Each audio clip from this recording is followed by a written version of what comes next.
Good morning विद्यार्थियों।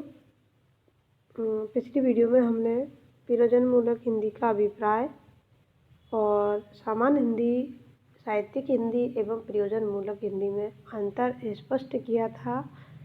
आज हम इस वीडियो में प्रयोजनमूलक हिंदी के क्षेत्र पर चर्चा करेंगे कि प्रयोजनमूलक हिंदी का क्या क्षेत्र है। जैसा कि कल मैंने तुम्हें बतलाया कि प्रयोजनमूलक शब्द का मूल अर्थ है उद्देश्य। प्रयोजन में मूलक शब्द जोड़कर प्रयोजनमूलक शब्द बनता है, जिसका अर्थ है व्यवहारिक और उपयोगी। तो अब प्रयोजनमूलक हिंदी का क्या क्षेत्र है, किस क्षेत्र में इसे प्रयुक्त किया जाता है, इस पर हम चर्चा करते हैं। हिंदी भाषा परक प्रयुक्तियों के आधार पर प्रयोजनमूलक हिंदी के निम्नांकित क्षेत्र है, जैसे वाणिज्य एवं व्यापार क्षेत्र, वैज्ञानिक एवं तकनीकी क्षेत्र, कार्यालय हिंदी क्षेत्र, विधि क्षेत्र, सामाजिक विज्ञान क्षेत्र, संचार माध्यम क्षेत्र, विज्ञापन क्षेत्र। सर्वप्रथम हम वाणिज्य एवं व्यापार क्षेत्र पर चर्चा करते हैं। वाणिज्य और व्यापार का क्षेत्र जीवन का एक अनिवार्य, महत्वपूर्ण एवं सबसे विशालतम क्षेत्र है, क्योंकि इसका संबंध समाज के अधिकांश व्यक्तियों से होता है। यही नहीं, वाणिज्य एवं व्यापार किसी भाषाभाषी क्षेत्र विशेष तक सीमित नहीं होता। वह एक ओर अंतर क्षेत्रीय होता है तो दूसरी ओर अंतर्देशीय तथा अंतर्राष्ट्रीय भी हो सकता है। ऐसी स्थिति में यदि भारतीय संघ स्तरीय व्यवस्था के अंतर्गत वाणिज्य और व्यापार का स्तर देखा जाए तो सर्वव्यापी तो कहा जा सकता है। वाणिज्य सेवाएं हो या व्यापारिक, वे सभी एक या दो अथवा निकटतम प्रांत तक ही सीमित नहीं है, बल्कि उनका विस्तार भारत संघ के प्रत्येक कोने कोने तक व्याप्त है। प्रयोजनमूल हिंदी के क्षेत्र पर यदि हम चर्चा करें, यदि उसका मूल्यांकन करें, तो यह निश्चित होता है कि प्राचीन काल से हिंदी के क्षेत्र में हमारे देश में हिंदी एक संपर्क भाषा के रूप में प्रयुक्त होती रही है। इस संपर्क भाषा की सर्वाधिक आवश्यकता व्यापार के क्षेत्र में ही होती है।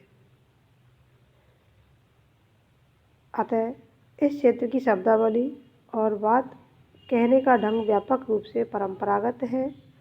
औद्योगिक प्रगति के युग में अंतर्राष्ट्रीय वाणिज्य और व्यापार की भाषा अंग्रेजी होने के कारण आज इस क्षेत्र में हिंदी में भी अंग्रेजी शब्दावली का भरपूर समावेश हुआ है। तो जिस प्रकार से व्यापार के लिए हमें हिंदी की आवश्यकता पड़ती है, और भारत जैसा देश है तो इसमें तो अधिकांश हिंदी भाषी राष्ट्र है, तो उनमें यदि हमें व्यापार वाणिज्य के लिए यदि किसी भाषा की आवश्यकता है तो वह हिंदी भाषा की आवश्यकता है, क्योंकि अधिकांश जो हमारे मजदूर हैं वो हिंदी भाषा ही समझते हैं। और किसान वर्ग मतलब वाणिज्य और व्यापार का संबंध जैसे कृषि से संबंधित है तो वह किसान से संबंधित है, तो किसान तो हम हिंदी भाषा को ही समझते हैं, ना कि इंग्लिश संस्कृत आदि भाषा को। इसलिए वाणिज्य के क्षेत्र में हिंदी का अपने आप में बहुत अधिक महत्व है। अगला है विज्ञान एवं तकनीकी क्षेत्र में। भारत प्रारंभ से ही एक परंपरावादी देश रहा है। यह सर्वविदित है कि भारत एक परंपरावादी देश रहा है।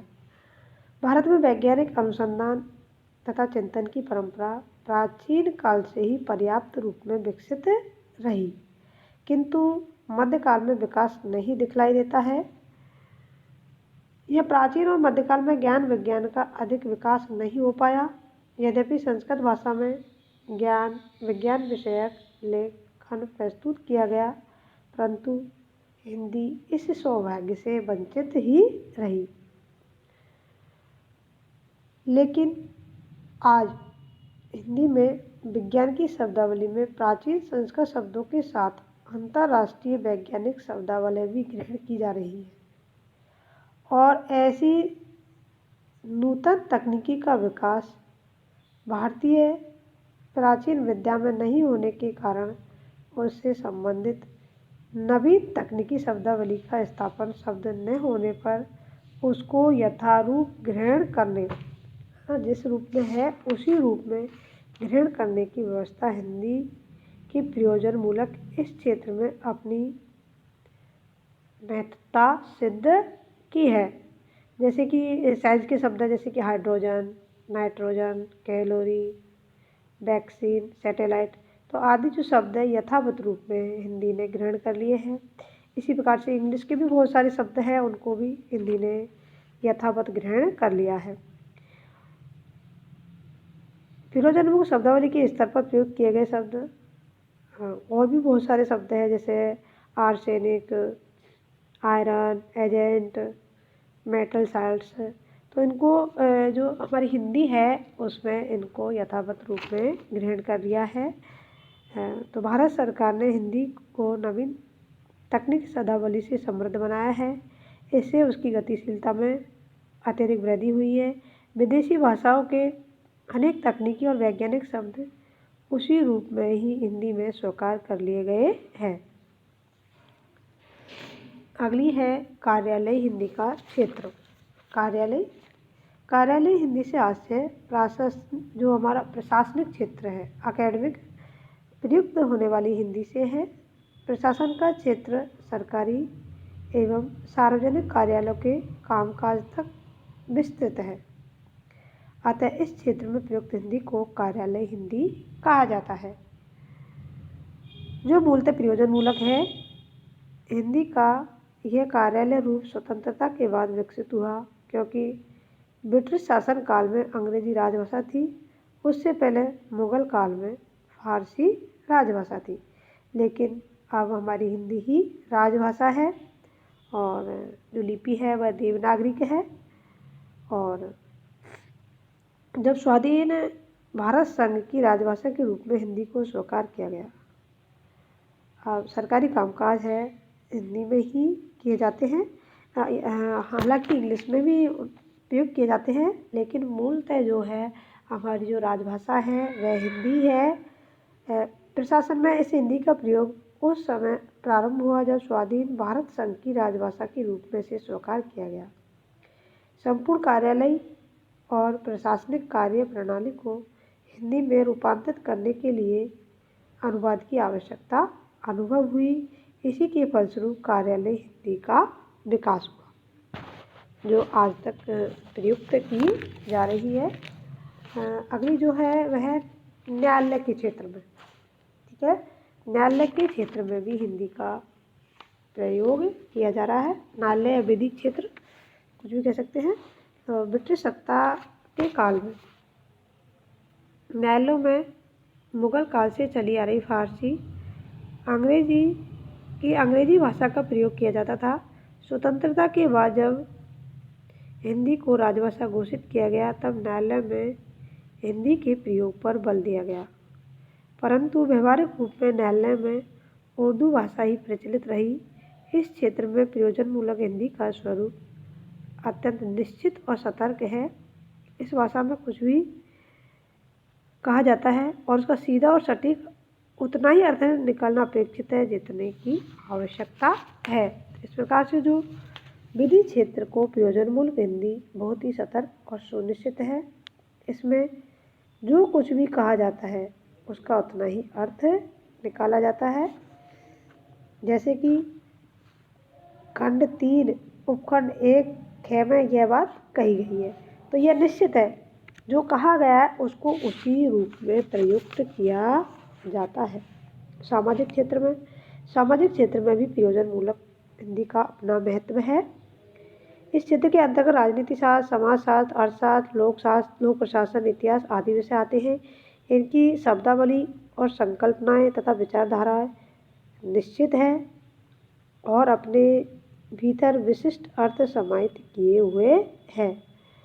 शब्दावली वैशिष्ट के अतिरिक्त सामाजिक विज्ञानों की भाषा में वाक्य संरचनागत स्वरूप सामान्य भाषा का सही होता है।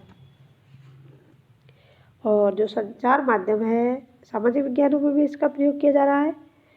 और जो संचार माध्यम है, संचार माध्यमों में भी हिंदी का, प्रयोजनमूलक हिंदी का अपना विशेष महत्व है। संचार तो जैसे कि सर्वविदित है, संचार माध्यम के दो रूप प्रिंट मीडिया और इलेक्ट्रॉनिक मीडिया है। प्रिंट मीडिया के अंतर्गत दैनिक, साप्ताहिक, पाक्षिक आते हैं और जो हमारा इलेक्ट्रॉनिक मीडिया है उसके अंदर रेडियो, टेलीविज़न आदि संचार माध्यम आते हैं। अतः संचार माध्यमों संबंधी भाषा की प्रयुक्ति में मौखिक और लिखित दोनों रूप ही सम्मिलित किए जाते हैं। ये दोनों रूप समान होते हुए भी एक दूसरे से भिन्न होते हैं। दोनों ही रूपों में आवश्यक तो संप्रेषण ही होता है। मतलब कहने का मतलब है, जो बात हम श्रोता तक पहुंचाना चाहते हैं वह बात उसी रूप में ग्रहण की जाए। तो इस प्रकार दोनों ही रूपों में हिंदी का प्रयोग किया जा रहा है। तो संचार माध्यमों में भी प्रयोजनमूलक हिंदी का विशिष्ट महत्व है और संचार माध्यम की भाषा भी हमारी यह बनी हुई है। विज्ञापन क्षेत्र, विज्ञापन का संबंध भी जनसंचार माध्यम से है। संचार माध्यमों के अलावा भी विज्ञापन के अनेक माध्यम हैं, जैसे दीवार, मार्ग, छत, चौराहा आदि पर लगे बोर्ड, होर्डिंग आदि। इन विज्ञापनों के अनेक रूप होते हैं, जैसे दृश्य, मुद्रित और श्रव्य। ये तीनों ही रूप एक दूसरे के पूरक होते हैं और इनका उद्देश्य जनता में क्रय इच्छा जागृत करना, उनका ध्यान अपनी वस्तु की ओर आकर्षित करना, उन्हें किसी नई वस्तु के विषय में सूचना देना आदि है। विज्ञापन के क्षेत्र में प्रयोजनमूलक भाषा का प्रयोग अधिक उपयोगी साबित हुआ है, क्योंकि विज्ञापन हम जिन तक पहुंचाते हैं वो अधिकांशतः हिंदी ही समझते हैं और यह भाषा समाज के सभी वर्गों के लिए बोधगम्य है, सरल है, सहज है, इसलिए वो सभी समझ पाते हैं। तो वहाँ पर भी यह बहुत अत्यधिक उपयोगी साबित हुई है। तो विज्ञापन के क्षेत्र में भी इसका अपना महत्व है। इस प्रकार हिंदी, प्रयोजनमूलक हिंदी का जो क्षेत्र है बहुत ही विस्तृत है। सभी क्षेत्रों में यह प्रयुक्त होती है। अतः हम कह सकते हैं कि चाहे वाणिज्य हो, चाहे व्यापार हो, चाहे वैज्ञानिक तकनीकी क्षेत्र हो, चाहे कार्यालय क्षेत्र हो या संचार माध्यम हो या सामाजिक विज्ञान हो या विज्ञापन क्षेत्र हो या कानूनी क्षेत्र हो या चिकित्सा का क्षेत्र हो, कोई सा भी क्षेत्र हो, सभी में हिंदी का अपना महत्व है। तो हिंदी एक विस्तृत भाषा है और विस्तृत क्षेत्र में यह प्रयुक्त की जा रही है।